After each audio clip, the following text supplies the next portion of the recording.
Hola, bienvenidos sean a un nuevo video. En este video vamos a adentrarnos en la vida e historia de estos hombres que hicieron cosas atroces, por eso es que me he tomado la libertad de investigar y hablar sobre ellos en este nuevo video del canal. Así es, yo soy Mr. Misterios y vengo a presentarte un video nuevo, y quisiera saber si les gusta este estilo de voz o estaba mejor la otra. Los estaré leyendo en los comentarios. Sin más nada que agregar, vamos allá.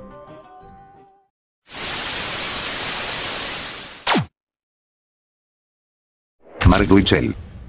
Mark era un joven cineasta de origen canadiense. Desde joven mostró un gran interés por el cine, y soñaba en convertirse en un actor reconocido por el mundo. Mark era muy diferente que otros asesinos, ya que este no tenía antecedentes criminales graves, ni tampoco era alguien aislado de la sociedad como otros.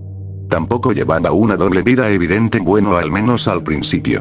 A este le encantaba mucho la idea de crear historias, controlar narrativas y construir personajes. De hecho, el chico llegó a producir una película fan basada en Star Wars llamada Secret of Rebellion, el secreto de la rebelión. Esto demostraba que Mark quería ir en serio. Pero personas que conocían a Mark, lo describían como una persona egocéntrica, manipulador, y una cierta necesidad de buscar reconocimiento. A este le gustaba sentirse superior que los demás, cosa que lo hacía compararse con los demás asesinos, que buscan el control en sus víctimas. El 10 de octubre del 2008, Winchell conoce a Johnny Altiger, usando una página de citas llamada Plenty of Fish, la famosa plataforma fundada en Vancouver teniendo miles de usuarios en Canadá. Pero Mark no utilizó su nombre verdadero, ya que este ingresaba a ese tipo de páginas con el fin de encontrarse una víctima, ganando su confianza y luego pautando una cita para encontrarse, haciéndose pasar por una mujer atractiva interesada en conocer hombres, utilizando fotos robadas y creando una personalidad convincente. Johnny, viendo este perfil, decide enviarle, y estos empiezan a intercambiar mensajes. Las conversaciones parecían normales. Coqueteo, interés mutuo, propuesta de verse en persona. Johnny al parecer creía estar hablando con una mujer real, cuando este lo cita en un lugar privado supuestamente porque ella no quería que su expareja supiera del encuentro. Johnny no fue obligado. Fue convencido, dirigiéndolo hacia el garaje que este tenía alquilado específicamente para hacer estos encuentros. Johnny entra al garaje de Mark, pensando que adentro estaría esta mujer, pero adentro lo esperaba Mark Winchell. Apenas Johnny entró, de una lo atacó. Johnny no puso fuerza. No hubo una discusión larga. Y no fue algo improvisado. Luego de que Mark derribara a Johnny, prepararía un cuarto con plástico en las paredes y piso, similar a como Dexter preparaba escenas. Pero, ¿qué tiene que ver Dexter Morgan con esto? Mark tenía una fuerte fascinación por este personaje. Dexter en la serie no era un asesino caótico, era mediático, organizado y controlado. Pero bien vemos en la serie Dexter, sigue un código que lo llevaba a desvivir a solo criminales. A le llamaba la atención lo que Dexter hacía, mas no se comparaba con como un fan influenciado. Luego de que Winchell sometiera a Johnny y le quitara la vida, intentó desmembrar el cuerpo con la intención de hacerlo desaparecer y evitar la identificación. Algunos restos fueron dejados en zonas boscosas, con el fin de no poderlos encontrar. Lo que en realidad estremeció al jurado, fue la frialdad con la que actuó. Limpiando el lugar, movió evidencia, y luego utilizó el celular de Johnny para fingir que seguía vivo, mostrando tranquilidad y control, no desesperación. Días después, amigos de Johnny reciben un correo electrónico. Era él diciendo que se había ido de viaje con una mujer. Pero ¿qué pasa? Algo no cuadraba en los mensajes, como por ejemplo la escritura no era típica de él. No siempre habría mensajes importantes, y se había ido sin avisar. Cosa que llamó mucho la atención de sus amigos, alertando a la policía. Cuando la policía de Edmonton empieza a investigar la desaparición de Johnny, las pistas digitales los llevaron hasta Winchell. Correo electrónico, registros IP, garajes alquilados. Al principio Mark negaba cualquier tipo de implicación. Durante el interrogatorio mantuvo una actitud tranquila, calmada. Intentó proyectar control, y no mostró pánico evidente. Pero luego vino un problema enorme. En su computadora, la policía encontró el documento. En ese archivo describía con detalles el encuentro y asesinato. Cuando se le confronta con eso, su explicación fue que se trataba de ficción. Que era un escritor. Que era parte de una historia. Pero el documento coincidía con lo que había pasado en el garaje. El juicio comenzó en 2011 y duró varias semanas.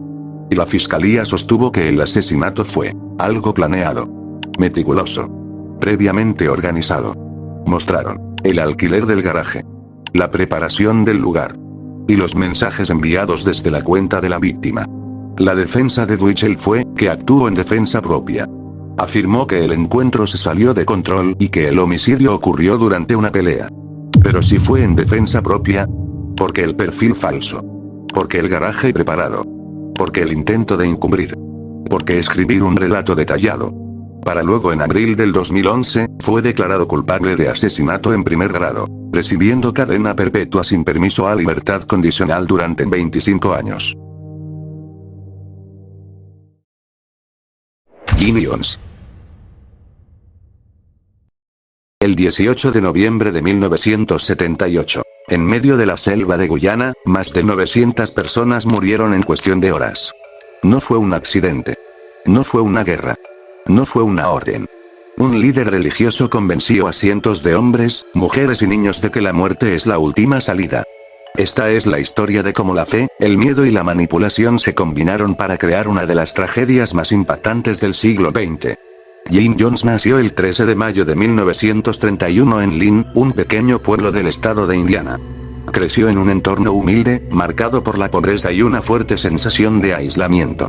Desde joven mostró una personalidad intensa, obsesiva y profundamente interesada en la religión y el poder. Mientras otros niños jugaban, él organizaba pequeños servicios religiosos improvisados. A este le fascinaba la autoridad que ejercían los predicadores, y la influencia que podían tener sobre las personas. En la década de 1950 fundó el Templo de la Gente, una iglesia que combinaba el cristianismo con ideas socialistas y un fuerte mensaje de igualdad racial. En una época donde la segregación todavía era una realidad en Estados Unidos, Jones integró su congregación. Adoptó niños de distintas etnias y se presentó como un defensor de los pobres, los marginados y las minorías, dándole algo poderoso credibilidad de la gente. Con eso, comenzó a construir algo mucho más grande que una iglesia, comenzó a construir control. Durante los años 60, el Templo de la Gente creció rápidamente, especialmente después de mudarse a California. Jimmy Jones ya no era solo un pastor. Era una figura política influyente. Tenía contactos y seguidores leales y una reputación de defensor de oprimidos. Pero algo comenzó a cambiar. Sus sermones comenzaron a volverse más agresivos, más paranoicos. Empezó a hablar de conspiraciones, enemigos invisibles y traiciones internas. Jones comenzó a exigir obediencia total. Este implementó castigos públicos, humillaciones frente a toda la congregación, sesiones nocturnas interminables donde probaba la lealtad de sus seguidores.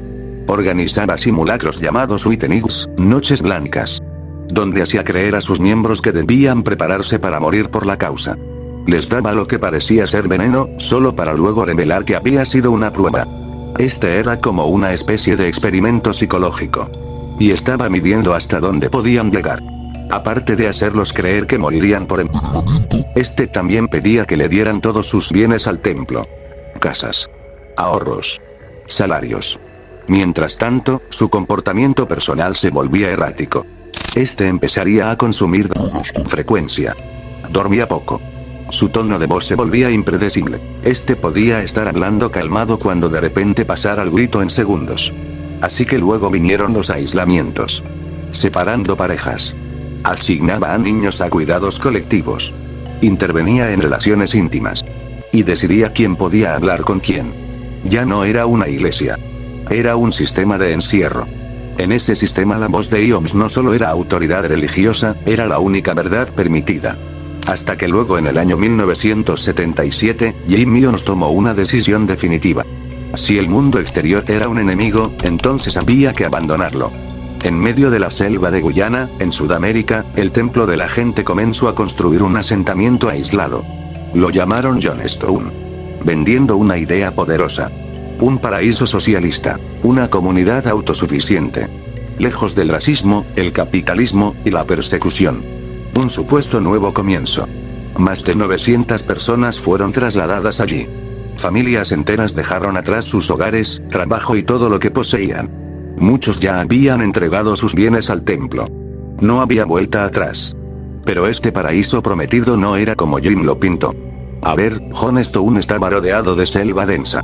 Y un calor sofocante. La humedad constante. Y habían insectos por doquier. Las jornadas comenzaban antes del amanecer. Trabajo agrícola bajo el sol durante horas. La comida se les era racionada. Y el cansancio era extremo. En resumen, adentro de Johnstone eran tratados como militares, pues adentro de este lugar habían torres de vigilancia, guardias armados. Y la comunicación era controlada. Como las cartas que eran leídas antes de enviarse. Las visitas eran supervisadas. Y las radios solo hablaban de Jim. Este tenía altavoces instalados en casi todo el lugar. Su voz era constante. A veces hablaba de revolución. A veces de traición. A veces lloraba y a veces gritaba. Diciéndole innumerables veces que el enemigo era invisible, y que allí adentro estarían seguros. Así que Johnstone poco a poco se convertía en un campo de concentración. Incluso allí, seguían las noches blancas, pero ahora era más intenso. Reunía a todos en el pabellón central. Hablaba durante horas. Les decía que estaban rodeados. Y que vendrían a torturarlos. Que la muerte era preferible que a la rendición. Luego en noviembre del 78, comenzaron a llegar rumores al exterior. Familiares en Estados Unidos denunciaban que sus seres queridos estaban retenidos contra su voluntad. Eso llevó al congresista estadounidense Leo Ryan a viajar hasta Guyana para investigar. Su llegada rompería el equilibrio frágil que sostenía todo. Y en cuestión de días, el experimento terminaría de la forma más trágica inimaginable. A ver, cuando Ryan llegó, el Johnstone de hace días no era el mismo. Hicieron creer que allí dentro no pasaba nada malo. Las sonrisas. Niños jugando. Y discursos sobre la felicidad y comunidad. Jim Myons aparentaba calma. Pero este se veía tenso. Nervioso. Y vigilante. Durante la primera noche todo era normal. Incluso algunos miembros decían que preferían quedarse. Pero, como siempre, no se podía ocultar algo que era evidente. En secreto algunos de los residentes se acercaron al equipo de Ryan. Estos se pasaban notas. Y pedían ayuda en susurros. Pedían que lo sacaran de ese lugar. Cuando ya esto comienza a ser evidente, algunas personas querían abandonar Johnstone con el congresista, la atmósfera cambió por completo. Myons interpretó esto como una traición. Para luego vendría el fin. El día siguiente, Ryan anunció que quienes querían irse podían hacerlo. Así que varias familias decidieron marcharse. Pero mientras estos se dirigían a la pista de aterrizaje para salir de Guyana, la violencia estalló.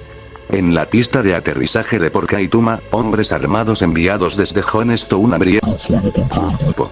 El congresista Leo Ryan fue asesinado junto a 4 personas más, entre ellos periodistas. Fue el primer, y hasta ahora único, congresista estadounidense en el cumplimiento de su deber. En ese momento cualquier posibilidad de retorno desapareció. Y Jim Myons sabía que luego de matar a un congresista, no había salida. Esa misma noche, en el pabellón central de Johnstone, reunió a todos sus seguidores para una última decisión. Siendo documentado en una cinta de audio que hoy se conoce como la cinta de la muerte. En dicha cinta podemos escuchar la voz de Myons cansada pero firme. Luego en este último discurso Myons no habló de rendición. Habló de un suicidio revolucionario. Diciéndole cosas como que el gobierno vendría. Que los torturarían. Que los separarían de sus hijos. Que no había otra salida digna. Planteó la muerte como acto político. Como una forma de resistencia. Algunas personas se rebelaron ante él. En la grabación se escucha al menos a una mujer cuestionarlo. Por la presión del grupo, el miedo y años de manipulación pesaban demasiado.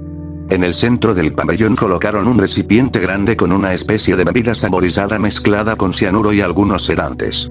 Reunieron primeramente a las madres con sus hijos. Administrándosele primero a los niños. Muchos ahí no entendían lo que ocurría. Otros solo lloraban. Algunos padres dudaban, pero estaban rodeados. El ambiente no era caótico. Era tenso. Y organizado. Y guardias armados vigilaban el perímetro. Este veneno no actuaba de inmediato. Provocaba convulsiones, dolor, dificultad para respirar.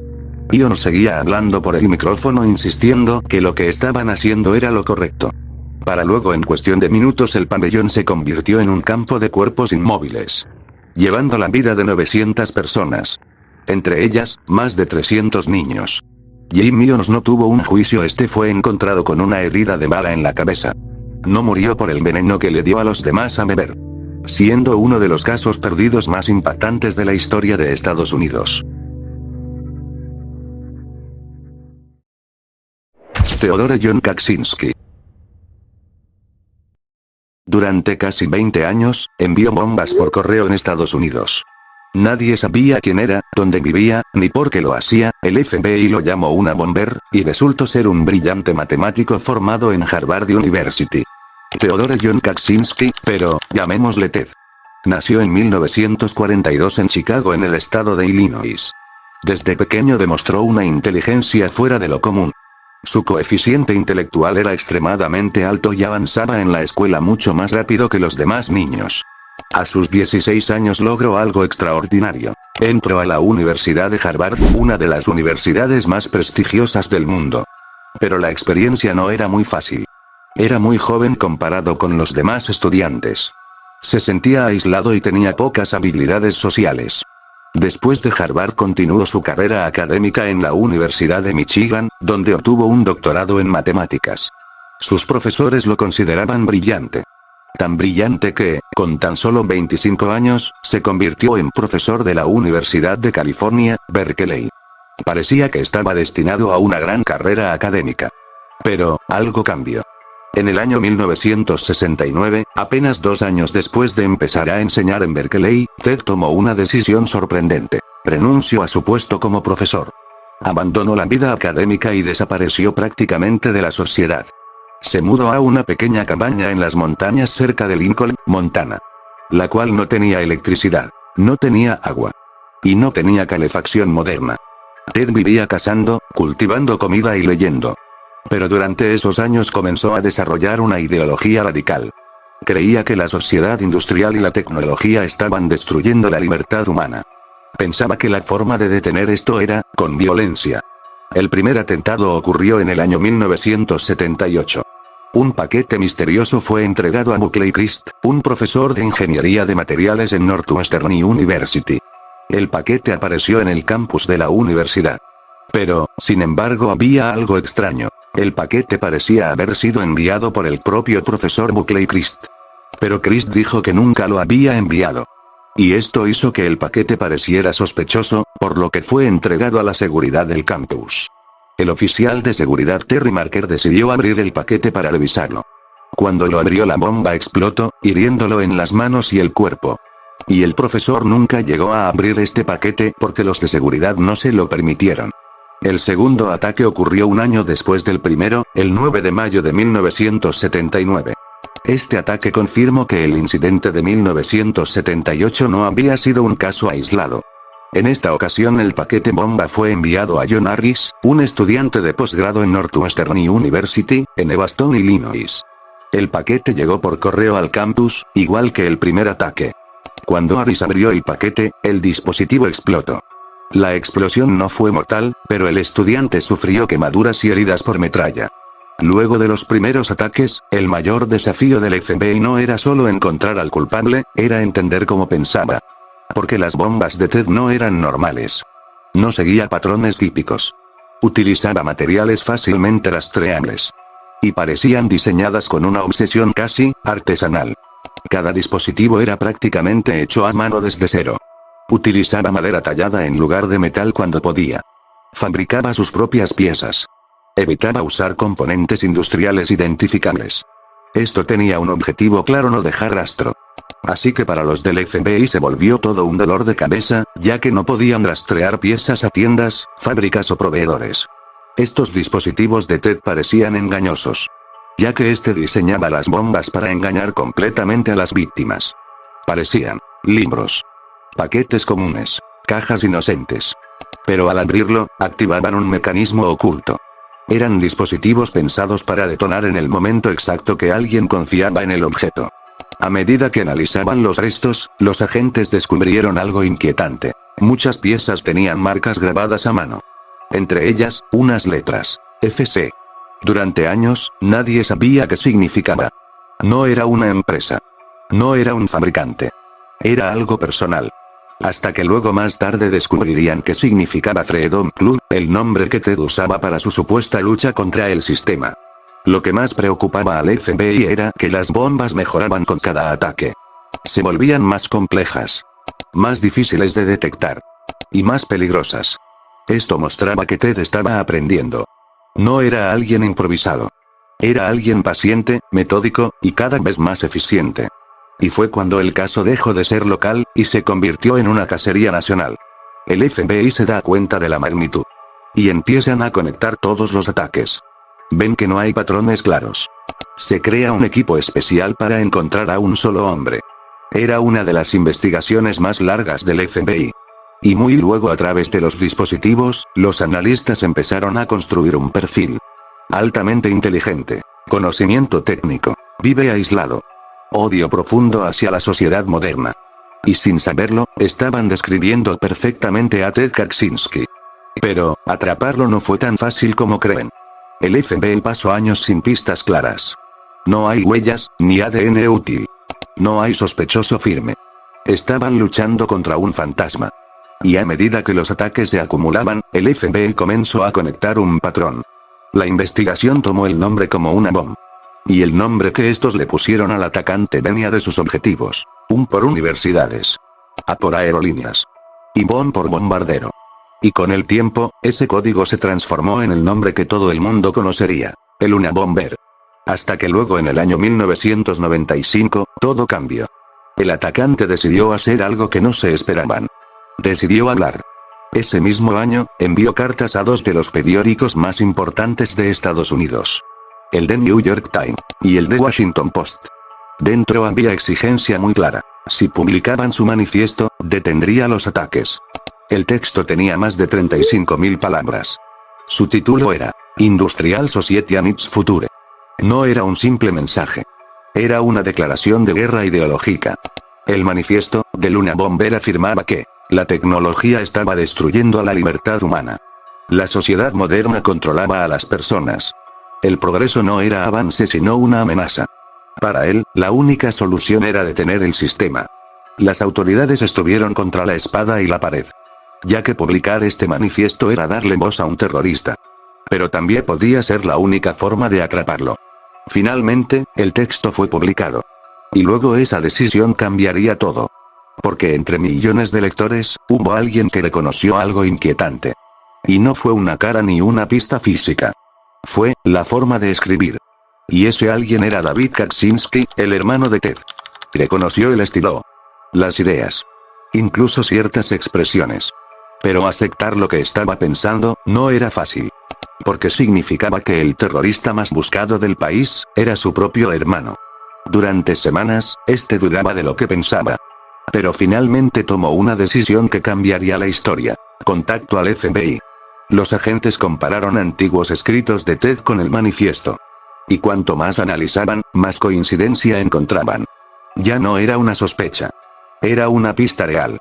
Hasta que en abril de 1996, el FBI llegó hasta la cabaña aislada en Montana, cerca de Lincoln, Montana. Era pequeña. Sin electricidad.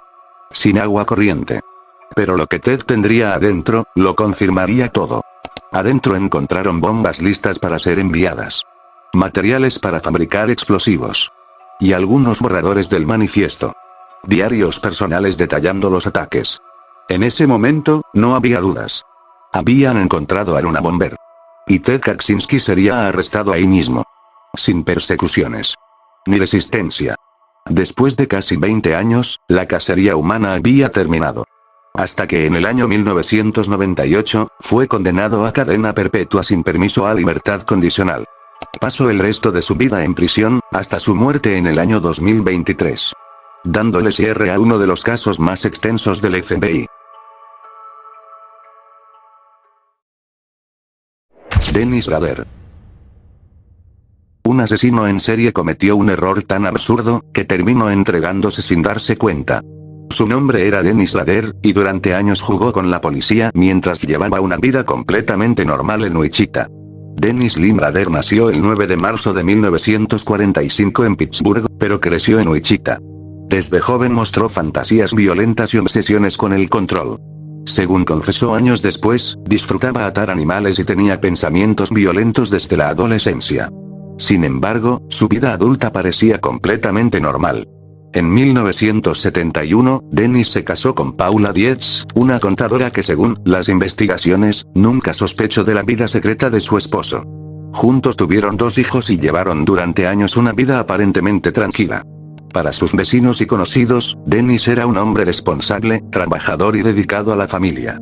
Pero lo que nadie imaginara, es que apenas 3 años después de su boda, su vida daría un giro oscuro. El 15 de enero de 1974, la ciudad de Wichita, en Kansas, despertarían con una noticia horrible. Esa mañana, Dennis se dirigió a una casa que ya había observado durante días. Había estudiado a la familia, sus horarios, sus rutinas. Sabía exactamente cuándo debía actuar.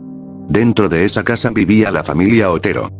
Joseph Otero, de 38 años. Su esposa, Julie Otero, de 34 años.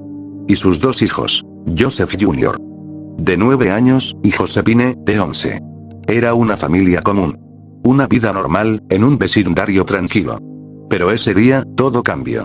Rader logró entrar al hogar y, una vez dentro, tomó el control de la situación. Amenazó a la familia y afirmó que su intención era robar dinero y un vehículo. Para mantener el control, utilizó cuerdas y otros objetos para atar a los miembros de la familia. Según lo que él mismo confesó años después, el control total sobre la situación era una parte central en sus crímenes. El ataque terminó con la muerte de los 4 miembros de la familia que se encontraban en la casa. Después de cometer el crimen, Rader abandonó la vivienda y se marchó del lugar sin ser identificado. Cuando las autoridades descubrieron lo ocurrido, la noticia sacudió profundamente a la comunidad. La idea de que una familia entera había sido atacada, dentro de su propio hogar, generó miedo en toda la ciudad. En ese momento la policía no sabía que este sería el primer caso de un asesino que, años después, se haría llamar BTK. Después del homicidio de la familia Otero, la ciudad de Wichita seguía intentando recuperarse del miedo. Pero solo a unos meses el terror regresaría. El 4 de abril de 1974, Dennis Rader volvió a atacar. Esta vez, su objetivo fue la casa de Catherine Brigg, una joven de 21 años que vivía en Wichita. Dennis había estado vigilando la vivienda y planeando el ataque, tal como lo había hecho anteriormente. Ese día Catherine se encontraba en casa cuando Dennis entró a la vivienda. Poco después, su hermano Kevin Brigg llegó al lugar sin saber lo que estaba ocurriendo. Al encontrarse con Rader dentro de la casa, Kevin fue atacado, pero logró sobrevivir a pesar de resultar gravemente herido. Catherine Brigg, sin embargo, no pudo sobrevivir al ataque. Este segundo hecho confirmó que el asesinato de la familia Otero no había sido un hecho aislado. Ahora, la policía sabía que se enfrentaba a un agresor peligroso que estaba dispuesto a volver a atacar. La ciudad de Wichita comenzó a vivir con un miedo constante, sin saber quién sería la próxima víctima. Después de los primeros ataques, la policía en Wichita intentaba encontrar pistas que los llevaran al responsable. Pero durante un tiempo el caso parecía no avanzar. Hasta que, meses después, algo inesperado ocurrió. En octubre de 1974, Dennis Rader decidió comunicarse directamente con las autoridades y los medios. Escribió una carta en la cual describía detalles de los crímenes que solo el responsable podía conocer. La carta fue escondida dentro de un libro de ingeniería en una biblioteca pública de Wichita, con la intención de que fuera encontrada por las autoridades. En ese mensaje, Rader no solo confesaba su responsabilidad en los asesinatos, también pedía que sus crímenes fueran reconocidos públicamente. Pero lo más inquietante ocurrió después. En comunicaciones posteriores, decidió darse un nombre a sí mismo. Fue entonces cuando apareció el nombre que marcaría la historia del caso: BTK. Estas siglas significaban Bind, Torture, Kill, que en español se traduce como atar, torturar y matar. Ese nombre representaba el método que él utilizaba para controlar a sus víctimas y el tipo de crimen que quería que el mundo recordara. A partir de ese momento, la policía y los medios comenzaron a referirse al responsable como el asesino BTK. El miedo en la ciudad creció aún más, porque ahora el asesino no solo atacaba, buscaba atención. Después de darse a conocer como BTK, los ataques continuaron.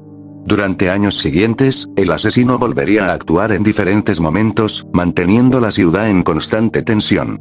En marzo de 1977, Dennis Rader atacó nuevamente. Su víctima fue Shirley Vian, una joven madre de 24 años que vivía en Wichita. Este caso generó gran impacto en la comunidad, ya que ocurrió dentro de su propio hogar, mientras que sus hijos se encontraban en la vivienda. Ese mismo año, en diciembre de 1977, ocurrió otro crimen que aumentó aún más el miedo en la ciudad. La víctima fue Nancy Fox, de 25 años. Tras este ataque, Rader volvió a comunicarse con la policía, llamando por teléfono para informar de un crimen que había ocurrido, lo que demostró nuevamente su deseo de atención. Después de varios años de ataques, ocurrió algo inesperado. Tras el último asesinato confirmado en 1991, el asesino conocido como BTK desapareció. No hubieron nuevas víctimas. Tampoco nuevas cartas. Solo años de silencio. La policía continuó investigando el caso, pero con el paso del tiempo, las pistas se volvieron escasas. Muchos investigadores comenzaron a preguntarse si el asesino había muerto, se había mudado, o simplemente había decidido detenerse. Mientras estos años de silencio pasaban, Dennis Rader continuaba viviendo su vida con aparente normalidad. Trabajaba como funcionario municipal en Wichita, participaba activamente en su comunidad y mantenía su imagen de hombre respetable. Incluso llegó a ser líder en su iglesia local, algo que hacía aún más difícil sospechar de él. Durante décadas el caso BTK comenzó a enfriarse. Pero en 2004, algo ocurrió que cambiaría todo.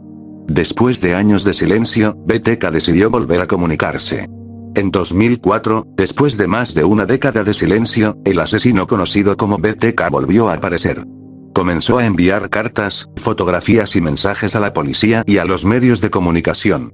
Quería atención. Quería demostrar que aún seguía activo. Pero en esa misma necesidad de ser reconocido, cometería un error decisivo. En uno de sus envíos, incluyó un disquete con información personal. Antes de enviarlo, incluso preguntó si ese tipo de dispositivo podía ser rastreado. Le respondieron que probablemente no habría forma de identificar al autor fácilmente. Confiando en eso, lo envió. Sin embargo, los investigadores analizaron el disquete con más profundidad de la esperada. Allí encontraron metadatos ocultos que los llevaron a un nombre de usuario vinculado a una iglesia en Wichita. Esa pista fue clave. El nombre estaba relacionado con un miembro activo de la comunidad, Dennis Rader. A partir de ese momento, la policía comenzó una vigilancia discreta sobre él. Poco después, lograron obtener evidencia biológica que coincidía con material recogido en escenas de crímenes antiguos. El caso estaba prácticamente resuelto. El 25 de febrero de 2005, Dennis Rader fue arrestado. Tras más de 30 años de investigaciones, el hombre detrás del nombre BTK finalmente había sido identificado. Tras su arresto en 2005, Dennis Rader confesó los asesinatos que había cometido durante décadas. Fue declarado culpable de 10 asesinatos ocurridos entre 1974 y 1991. Ese mismo año, recibió 10 cadenas perpetuas consecutivas, sin posibilidad de libertad condicional. Su esposa, Paula Dietz, solicitó el divorcio poco después de su condena. Desde entonces, Rader permanece encarcelado en la prisión del Dorado Correctional Facility.